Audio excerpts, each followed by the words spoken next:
Thank you mother nature. नमस्कार मित्रों, आज 5 जून विश्व पर्यावरण दिवस की आप सभी को बहुत सारी शुभकामनाएं। दोस्तों, इतनी खूबसूरत जगह में आज जो हम सांस ले रहे हैं, इस माँ प्रकृति के कृपा से ही हम ये सब संभव हो पा रहा है। अभी आज विश्व पर्यावरण दिवस है। आज एक नया संकल्प लेके, एक नए जज्बात, एक नए जुनून से एक नई जिंदगी शुरू करने का फिर से एक मौका है। दोस्तों, कोरोना का ये 3 महीने का लॉकडाउन पीरियड ने, मुझे लगता है, हम सबको बहुत कुछ सिखा दिया है। इसने हमें सिखाया है कि हमारा अस्तित्व इस प्रकृति पे कितना निर्भर करता है, हमारा स्वास्थ्य कितना महत्वपूर्ण है जिसे हम इग्नोर कर रहे थे। जीवन की बहुत सारी चीज़ें जिसे आज तक हम महत्वपूर्ण मानते थे, वो सब की सब धरी रह गई हैं। सब कुछ बंद है, लेकिन हम जीवंत हैं। हम सभी जी रहे हैं, अच्छी सांस ले रहे हैं, और बहुत आपको व्हाट्सएप मैसेजेस के, फेसबुक के द्वारा, यूट्यूब के द्वारा आपको बहुत कुछ पता चला होगा कि ये प्रकृति कितनी सुंदर हो गई है। ये प्रकृति ने कैसे नई छठा के, नई दुल्हन के रूप में एक बार फिर से हम सबको पोषित करने के लिए आ गई। लेकिन दोस्तों, ज़रूरी है कि हम अपने नियमों को बदल लें। ज़रूरत है कि हम अपने दिमाग के कुछ प्रिंसिपल्स को बदल लें। अगर हमने इसे बदला तो निश्चित रूप से ये 21वीं सदी हम लोगों के लिए एक बहुत उज्जवल भविष्य लेकर आएगा। दोस्तों, कहते हैं कि ये बाह्य प्रकृति हमारे अंतः प्रकृति पर निर्भर करता है। एक योग का खोजी, एक सीकर होने की वजह से मैं आपको बताऊं कि कहते हैं योग 2 या 2 से अधिक चीज़ों से मिलकर बनता है। जब 2 चीज़ें मिलती हैं तो योग होता है। जैसे ये हमारा आंतरिक जीवन है, ये हमारे बाह्य जीवन से बहुत कुछ मिला है, बहुत गुथा हुआ है। कहते हैं ये जो हम श्वास ले रहे हैं, ये कहाँ से ले रहे हैं? इन वृक्ष वनस्पतियों से ले रहे हैं। अगर इन वृक्ष वनस्पतियों को काटते हैं तो हमने किसे काटा? अपने श्वास को काट दिया।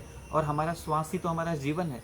दोस्तों, वैज्ञानिक अध्यात्मवाद के इस युग में, क्यों वैज्ञानिक अध्यात्मवाद? इसलिए क्योंकि विज्ञान बहुत गति के साथ विकसित हुआ है। ऐसा विकसित हुआ जैसा कभी नहीं था। जब मुझे लगता है, जब से पृथ्वी बनी है, तब से अपने असीम संभावनाओं के सोर्स पे आके आज ये खड़ा हुआ है। और अध्यात्म में भी आत्मा की वो सारी विधाएं, जहाँ तक हम अब जाते हैं, जो रास्ता बुद्ध का है, जो महावीर का है, जो आचार्य श्री राम शर्मा का है, जितने भी पुरोधाओं ने, हमारे शंकराचार्यों ने वो रास्ता बताया है कि हम अपनी आत्मा की तरफ चलें। तो आज विज्ञान और अध्यात्म, विज्ञान अकेला होकर हमें विनाश की तरफ ले जा रहा है, हमें परमाणु बम और बहुत सारे हथियारों की तरफ प्रेरित कर रहा है। लेकिन अध्यात्म जब जुड़ता है तो वो संवेदना का विषय है। हमें विज्ञान को संवेदना से किस तरीके से जोड़ना है, किस तरीके से अपने जीवन में एक नया परिवर्तन, एक नया चमत्कार करना है, तो इसके लिए हमें वैज्ञानिक अध्यात्मवाद की ज़रूरत है।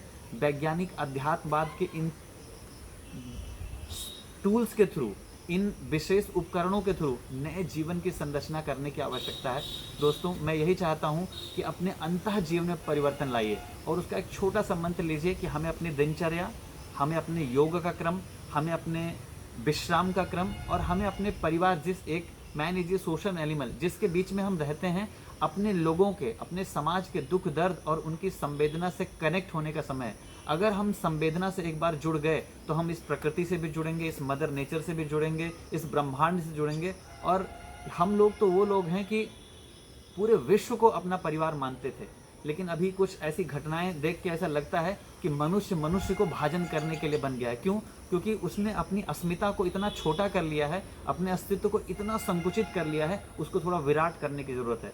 हमें फिर से एक बार ये जानने की ज़रूरत है कि यत पिंडे तत् ब्रह्मांडे, ये पूरा ब्रह्मांड इस पिंड से जुड़ा हुआ है। तो क्यों ना हम सभी इस पूरे विश्व को अपना परिकर माने, अपना परिवार माने। इन षड्यंत्रों से, इन धूर्तताओं से, इन सब से बाहर निकल के एक नई दुनिया की संरचना को साकार करें और उस उज्जवल भविष्य को फिर से साकार होने दें। इन्हीं सब शुभकामनाओं के साथ आप सभी को बहुत सारी अग्रिम शुभकामनाएं।